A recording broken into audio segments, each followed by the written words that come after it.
కృష్ణ జాగ్రత్త. ఓకే. నేను అర్థం చేసుకోగలనక్క. నువ్వొక తల్లివి. కృష్ణ తప్పిపోయిందని తెలిసి నువ్వెంత కంగారు పడ్డావో నేను చూశాను. ఏ తల్లి మనసైనా అలాగే కంగారు పడుతుంది. ప్రతి క్షణం తన బిడ్డ గురించి ఆలోచిస్తుంది. థ్యాంక్ గాడ్ మన కృష్ణ తిరిగొచ్చేసింది. అలాగే నీ మనసులో ఉన్న భయం కూడా పోయింది. మనం ఇప్పుడు గుడికి వెళ్ళేది కూడా దేవుడికి థ్యాంక్స్ చెప్పడానికే కదా. ఆయన మన కృష్ణని తిరిగి క్షేమంగా తీసుకొచ్చినందుకేగా. కానీ అక్క, నాకొక విషయం చాలా విచిత్రంగా అనిపిస్తోంది. నువ్వు చెప్పావు కదా కృష్ణకి కలిసిన జంగిల్ అంకుల్ వేరెవరో కాదు సాగరే అని. ఈ విషయం నమ్మలేకపోతున్నాను నేను. నువ్వు సరిగ్గా చెప్పావు కరుణ. ఎవరైనా అయ్యుండొచ్చు.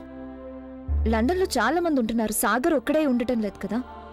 నేను పిచ్చిదాన్ని, అందుకే ఇలా అనుకుంటున్నా. ఎగ్జాక్ట్లీ. లండన్లో ఇంకా చాలా మంది ఉంటారు, సాగర్ ఒక్కడే ఉండట్లేదు కదా. అయినా ఒకవేళ అతను సాగరే అనుకో, అప్పుడు తను మన ఇంటికి రావాలి కదా. మరి బయట నుండే ఎందుకు వెళ్ళిపోతాడు? నాకేమనిపిస్తుందంటే అక్క, నువ్వేదేదో ఆలోచిస్తున్నావని. అమ్మా, నా జడ ఊడిపోయింది, కాస్త కడతావా? ఇలారా.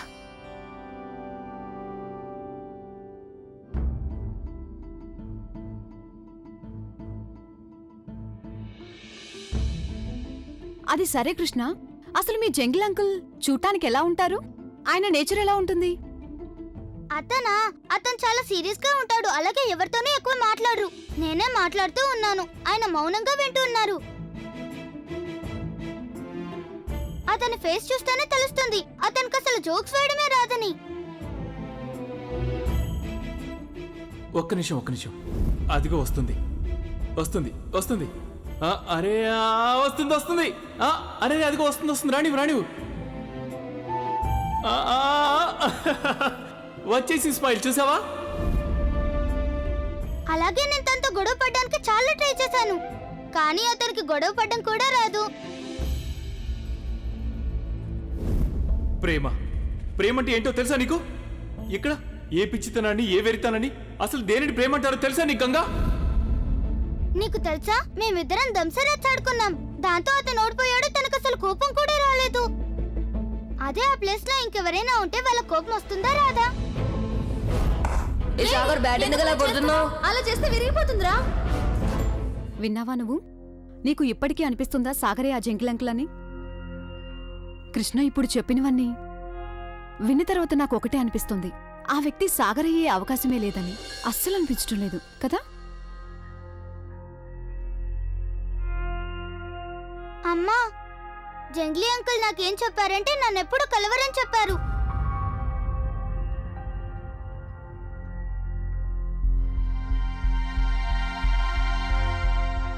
సరిగ్గా చెప్పారు కదా అతను అక్కడ లండన్ లో ఉంటున్నారు, నువ్వేమో ఇక్కడ బెనారస్ లో. ఎలా కలుస్తావు నువ్వు అతన్ని? నువ్వు అతన్ని మర్చిపో. ఎక్కువ గుర్తు చేసుకుంటే ఎక్కువ బాధ కలుగుతుంది. గుర్తు చేసుకుంటే ఎవరికైనా బాధ కలుగుతుందా ఏంటి? నువ్వు చూస్తూ ఉండమ్మా, నేను జంగ్లీ అంకుల్ తప్పకుండా కలుసుకుంటా, పక్కా. అంత ఖచ్చితంగా ఎలా చెప్పగలవు? ఎందుకంటే నాకు తెలుసు ఇలాగే జరుగుతుంది. అమ్మా, అలాంటి వాళ్ళది నిజమైన ప్రేమ కాదు, అది వ్యామోహం. ఎగ్జాక్ట్లీ చిన్నత్త, నిజంగా ప్రేమించుకున్న వాళ్ళు అలా చేయరు. ఎంత మనసు విరిగిపోతే కన్న కూతుర్ని పట్టుకొని మా దృష్టిలో చచ్చిపోయా ఉంటుందా తల్లి? అది సరే అమ్మా, తన కూతురుతో తన మాట అనేటప్పుడు ఆమె మాటల్లో వ్యథ, కళ్ళల్లో బాధ గమనించావమ్మా? పెద్దబాబుకు బర్త్డే విషెస్ చెప్పు కూడా వెళ్ళాం కదా. ఊరికే ఎలా కాలిపోతుంది? మంట పెడితేనో పడితేనో తగలబడుతుంది.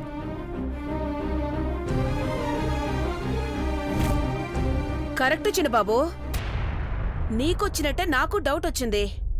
పార్వతే షర్టును తగలబెట్టిందనుకుంటా.